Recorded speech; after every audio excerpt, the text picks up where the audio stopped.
विद्यार्थियों, इस वीडियो के माध्यम से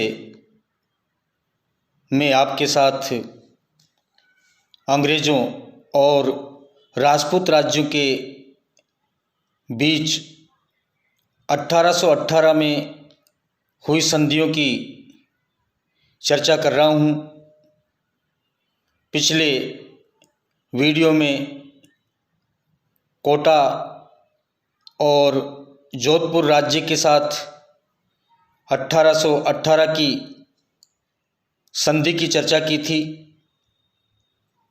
इस वीडियो में मैं उदयपुर राज्य के साथ अंग्रेज़ों की 1818 की संधि की चर्चा कर रहा हूँ।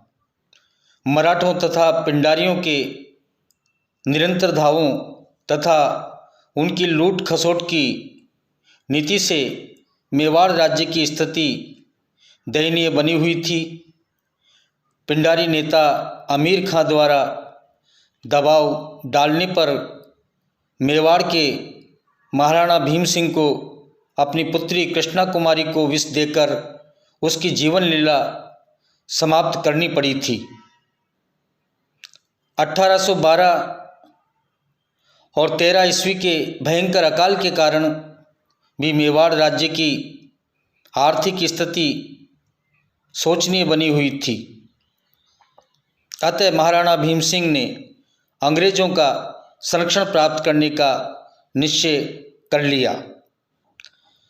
चार्ल्स मेटकाफ के निमंत्रण पर मेवाड़ के महाराणा भीम सिंह ने अपने प्रतिनिधि के रूप में ठाकुर अजीत सिंह को अंग्रेजी रेजिडेंट मेटकाफ के पास दिल्ली भेजा। ठाकुर अजीत सिंह ने मेटकाफ से प्रार्थना की कि वह मेवाड़ राज्य को मराठों तथा पिंडारियों की लूट खसोट से बचाने के लिए अपना सहयोग प्रदान करें। मेटकाफ ने उसकी प्रार्थना को तत्परता से स्वीकार कर लिया। अब आती है संधि की शर्तों का उल्लेख। 13 जनवरी 1818 ईस्वी को मेवाड़ के महाराणा भीम सिंह तथा ब्रिटिश ईस्ट इंडिया कंपनी के मध्य एक संधि हुई। संधि पर कंपनी की ओर से चार्ल्स मेटकाफ ने तथा मेवाड़ के महाराणा की ओर से ठाकुर अजीत सिंह ने हस्ताक्षर किए। 22 जनवरी 1818 को गवर्नर जनरल लॉर्ड हेस्टिंग्स ने इसकी पुष्टि कर दी और पुष्टि करने के बाद अब आता है कि इसमें कौन कौन सी शर्तें रखी गई थी दोनों के मध्य। उनमें पहली जो शर्त थी वो थी मेवाड़ के महाराणा तथा उसके उत्तराधिकारियों और कंपनी सरकार के बीच मैत्री सहयोग तथा एकता पीढ़ी दर पीढ़ी बनी रहेगी तथा एक के मित्र और शत्रु दूसरे के मित्र और शत्रु होंगे। दूसरी शर्त के अंतर्गत कंपनी सरकार उदयपुर राज्य की सुरक्षा का वचन देती है। तीसरी शर्त के आधार पर उदयपुर के महाराणा अंग्रेजी सरकार की सर्वोच्चता स्वीकार करते हुए उसके अधीन रहकर उसके साथ सहयोग करते रहेंगे तथा दूसरे राजाओं अथवा राज्यों से कोई संबंध नहीं रखेंगे।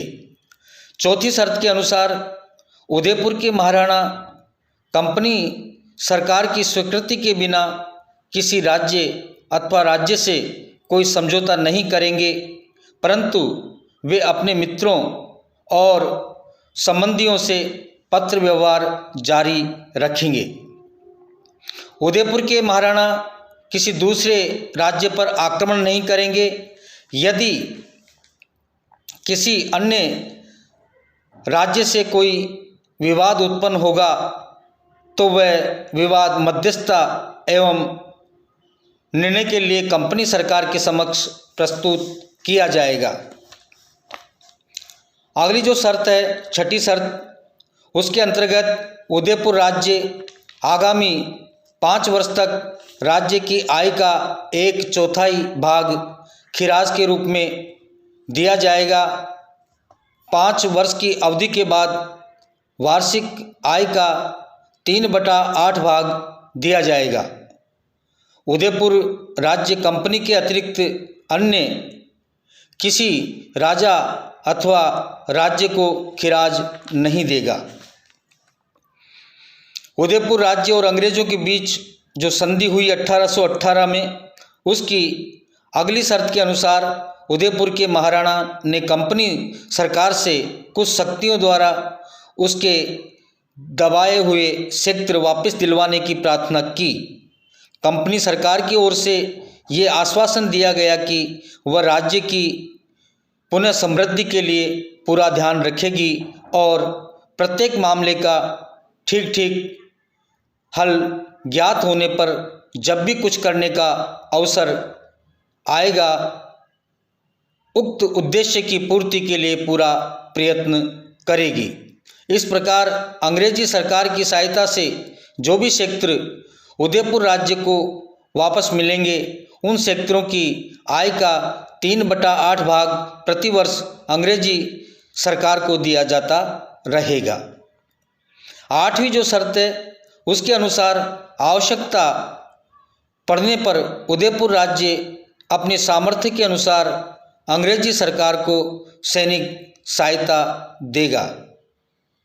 अगली जो शर्त है, आखिरी शर्त, 9वीं शर्त, उदयपुर के महाराणा सदैव अपने राज्य के प्रभुता संपन्न शासक बने रहेंगे और कंपनी सरकार राज्य के आंतरिक प्रशासन में हस्तक्षेप नहीं करेगी।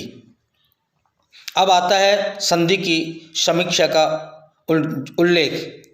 डॉक्टर मोहन सिंह मेहता ने लिखा है कि मेवाड़ में इस संधि से पहले कभी भी किसी शक्ति के आगे इस प्रकार का संपूर्ण समर्थन नहीं किया था। स्वयं मेटकाफ को ये विश्वास नहीं था कि मेवाड़ का महाराणा बिना किसी आपत्ति के ये संधि स्वीकार कर लेगा। अतः उसने संधि से पहले गवर्नर जनरल लॉर्ड हेस्टिंग्स को लिखा था कि मेवाड़ के पूर्व इतिहास तथा राजवंश के सम्मान को देखते हुए यदि संधि की शर्तों में कुछ संशोधन भी करना पड़े तो उसे स्वीकार कर लिया जाए। परंतु मेवाड़ के प्रतिनिधि ठाकुर अजीत सिंह ने संधि के मसौदे में किसी भी प्रकार के संशोधन का सुझाव नहीं दिया।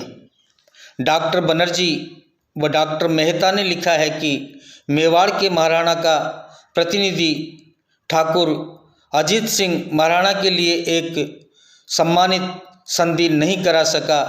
इस संधि के परिणाम मेवाड़ के लिए बहुत हानिकारक सिद्ध हुए। जो पहला इसका परिणाम था वो मेवाड़ के जो प्रदेश सिंधिया, होलकर, अमीर खां द्वारा छीन लिए गए थे, वे प्रदेश इस संधि से मेवाड़ के महाराणा को वापस नहीं मिल सके। दूसरा जो दुष्परिणाम इसका निकला, बांसवाड़ा, डूंगरपुर तथा प्रतापगढ़ पर भी मेवाड़ के महाराणा की प्रभुसत्ता पुनः स्थापित नहीं हो सकी। इन तीनों राज्यों ने 1818 में कंपनी सरकार से संधि करके अंग्रेजों का संरक्षण प्राप्त कर लिया। इस संधि के अंतर्गत इन राज्यों के शासकों ने कंपनी सरकार की सर्वोच्चता स्वीकार कर ली। इसका और भी हम दुष्परिणाम देख सकते हैं जो हानिकारक सिद्ध हुआ मेवाड़ के लिए, उदयपुर के लिए।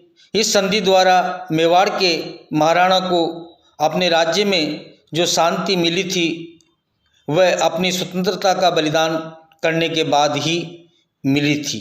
तो इस प्रकार से इस वीडियो के माध्यम से हमने आपको अंग्रेज़ों और राजपूत राज्यों के मध्य 1818 की जो संधियां हुई थी उन संधियों के अंतर्गत आज इस वीडियो में मैंने आपको उदयपुर राज्य या मेवाड़ राज्य के साथ अंग्रेज़ों की जो संधि हुई उसका जिक्र किया है। धन्यवाद।